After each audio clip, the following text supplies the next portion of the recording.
Le 27 janvier, à la table de la fonderie, Souricel viendra présenter son association, donc qui est un système de services et d'échange local. Et la cigogne, donc la monnaie locale du sud d'Alsace et de Mulhouse, viendront dire où ils en sont parce que l'association sera créée tout bientôt. Donc on va passer à la deuxième phase du projet et on voudrait donner des nouvelles. Donc nous allons animer une soirée le 24 février 2016. Je vais parler de mon expérience zéro déchet depuis un an et aussi réfléchir quelle est la place de l'homme dans cette société de surconsommation et pourquoi on surconsomme tellement de nos jours. Il y aura donc un aspect anthropologique et un aspect aussi expérimental sur comment aujourd'hui réduire ces poubelles. Quant à moi, dans cette même soirée, je vais parler de tous ces fruits qui sont perdus dans les vergers parce que non utilisés. Donc qu'est-ce qu'on peut faire avec ces fruits, comment on peut les collecter, comment on peut les transformer, à qui on peut les donner pour éviter le gaspillage, peut-être même aller jusqu'à créer des emplois pérennes localement. Avec OpenFab, nous avons un projet d'Eco-Fab Lab, c'est-à-dire un atelier de fabrication où on utiliserait comme matière première des déchets qui seraient réutilisés, recyclés, revalorisés. On espère que vous serez tous très nombreux à cette soirée. Merci beaucoup. Alors pour la soirée du 30 mars, nous allons parler de philosophie du libre avec donc, tous les aspects de cette philosophie-là qui prône plus le partage que la concurrence. Et notamment dans l'économie, une autre façon de voir l'économie, de faire l'économie, comme par exemple avec une épicerie participative.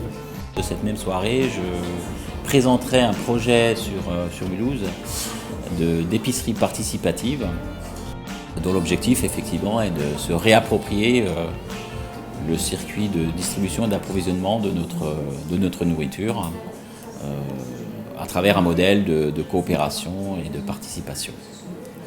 La quatrième soirée, ça sera le 27 avril et Joël il va présenter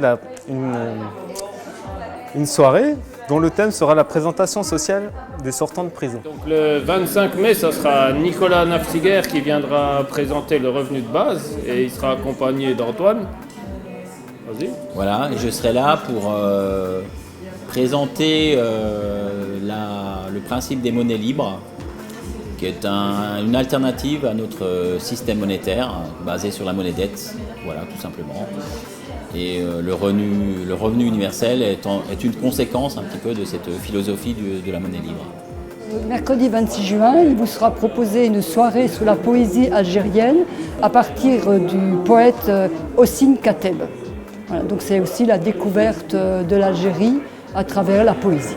Le 28 septembre, il y aura une soirée sur le vivre ensemble et la laïcité, bien que ça risque encore d'être raffiné au niveau de la date. Le but, c'est que dans une société où les uns passent à côté des autres, où les uns rejettent les autres, il faut redécouvrir les vraies valeurs de la laïcité et découvrir aussi que les gens ont des richesses et des diversités qu'il s'agit tout simplement de valoriser pour après aussi découvrir nos ressemblances et de se rendre compte qu'on n'est peut-être pas des barbares, qu'il n'y a pas des barbares d'un côté et les bons de l'autre, mais qu'il y a des gens qui sont appelés à vivre ensemble et à se serrer les coudes au lieu de jouer des coudes.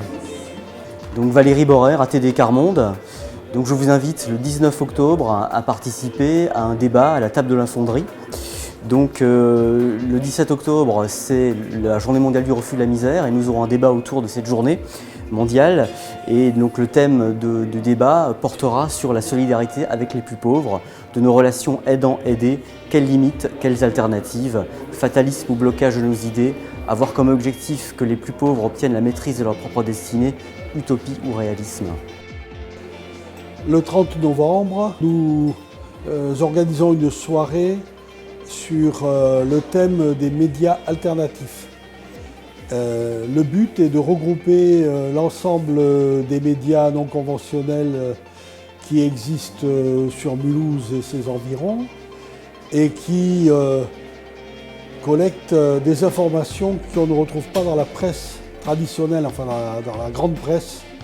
On va essayer de créer une synergie entre tous les médias qui ne se contentent pas de l'information basique.